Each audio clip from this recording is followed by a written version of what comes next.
With Beau is Afraid, it kind of just feels like A24 is now up to the point where they're just going to produce anything as crazy as movies come like this one.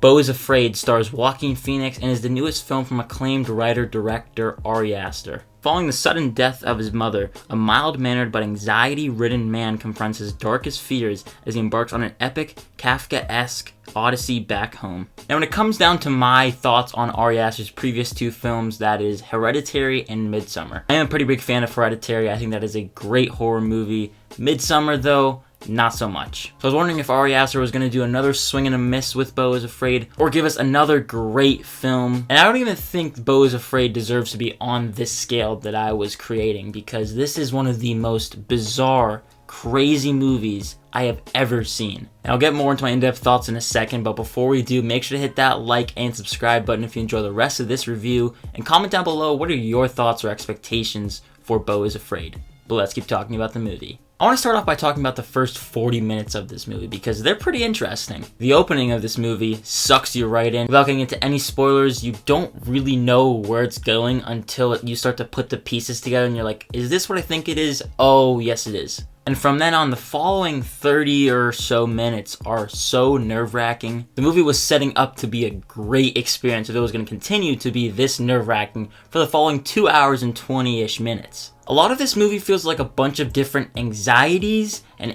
anxious situations or scary situations for a lot of people put into full effect. Basically, Joaquin Phoenix's character Beau, who I'll talk more about Joaquin Phoenix in a second, but his character goes through some of the most painful experiences as an audience member viewing it, but also just putting yourself in his shoes. It is so anxiety-inducing, for one. So I guess on that end, you can feel for Beau and how unfortunate it is that he's being put into these situations. But it's kind of just scene after scene after scene with a kind of coherent narrative. I'll talk more about that as well. Of kind of just a cycle of him going through a hard situation, then somewhat coming out of it okay, and recycle, repeat, and then it goes on for about 3 hours. Let's talk about Joaquin Phoenix because he gives one of his most committed performances to date in this film. I think it's safe to say that he is in the conversation for one of the best, if not the best actors working today. Whether or not the movies that he's in are good, he's always going to deliver a great performance. He is phenomenal in this film, like Oscar worthy in multiple sequences. He carries this movie on his back, and thank God for that. I also just want to give a quick shout out to Patti LuPone for the very little amount of screen time that she has in this movie.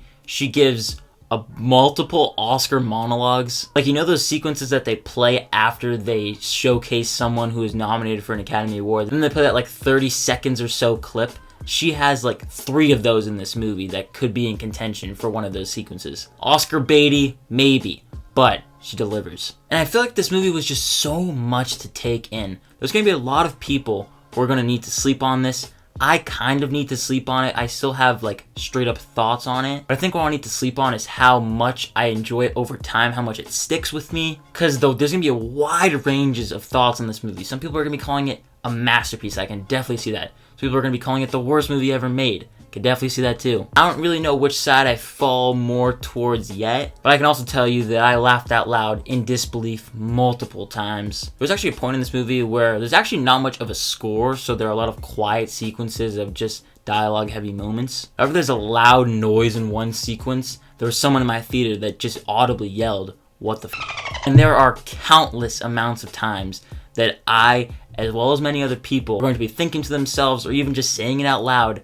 "What the f***?" Ari Aster put so much into this movie, and I don't think he needed to. I guess this can be somewhat of a good thing that I can see a good story in this movie. And don't get me wrong, it has some great sequences in between. I can totally see the potential if you cut off maybe like an hour and a half of this movie. I'm confused. Was the goal to make this as weird as possible? Because if so, I guess they achieved in doing that. But multiple scenes just left me utterly perplexed walking out of the theater. I just had to really just sit with the movie. But I want to go back to what I mentioned earlier. There isn't much of a cohesive story. The first 40 minutes sets up a journey that Joaquin Phoenix's character is going to go on. The next hour is kind of just scattered. Then the remaining hour kind of gets back on track. But it kind of feels like Ari Aster just had a bunch of really cool, weird, different sequences that he kind of just plopped into this movie, like a bunch of different ideas, like the different anxiety situations. And you're kind of just like, ooh, this would work here, ooh, this would work here. There's one damn near 30-minute long sequence that blends like stop motion and CG with Joaquin Phoenix. I mean, visually, it's astounding. It also tells a sort of mini story inside of this humongous story. The mini story I found to be honestly kind of confusing. It could have just been me. It didn't really work in this movie in the end. Like, there was no real reason for it to be there, I found. And that's another thing.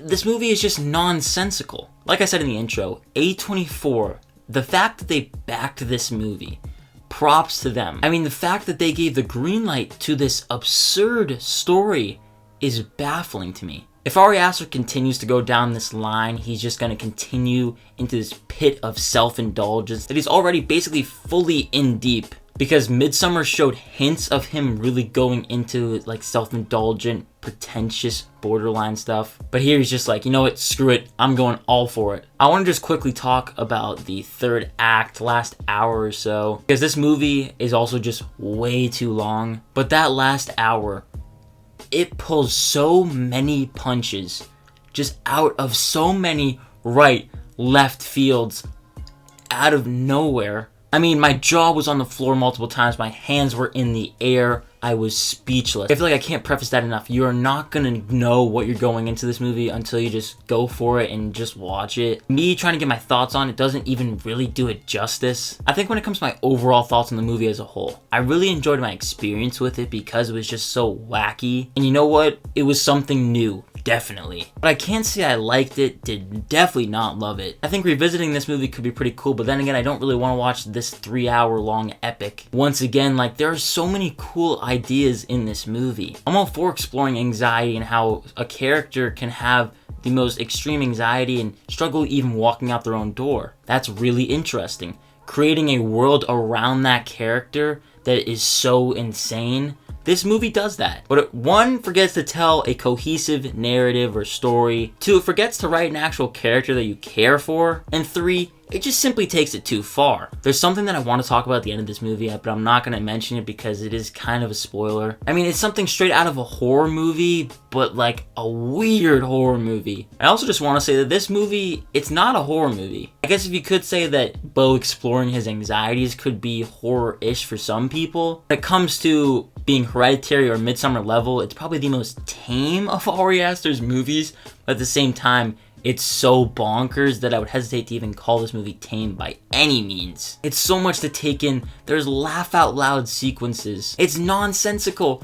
Probably one of the weirdest movies I've ever seen. What saves it is Joaquin Phoenix and Patti LuPone. There's also some side characters that just have weird moments in this movie. There's certain aspects, subplots even, that just kind of don't get fully explored. They get hinted at to being more, and there being more underneath what's really going on, then it just gets dropped. I can only really guess that is due to the fact that this movie was supposedly supposed to be over 4 hours long. But of course, A24 was not going to do that. They were going to do a 3-hour movie, though. That's okay. So they had to cut out a lot of this movie. I don't know how much weirder it could have gotten, but it was weird. Before I even grade the movie, take this with a grain of salt, because this is one of the hardest movies I think I've ever had to grade. Even if I was just casually watching this, I don't even know how I would rate it on a scale of maybe 1 to 10. I'm gonna give Beau is Afraid a D+. I just can't really go any higher than that right now. For every good thing that this movie does, it does a terrible thing immediately after. But like I said, this movie might be one of the best movies that some people have ever seen. So if you're one of those people, you love this movie, let me know your thoughts on it down below. Regardless of if you loved it or hated it, I want to know your thoughts on it down below. I want to thank you so much for watching this review. And again, if you did enjoy it, make sure to hit that like and subscribe button, as well as that notification bell so you don't miss any further videos. And as always, look forward to more videos and reviews coming soon. My name is Ben, people call me Meter, and I'll see you guys in the next one.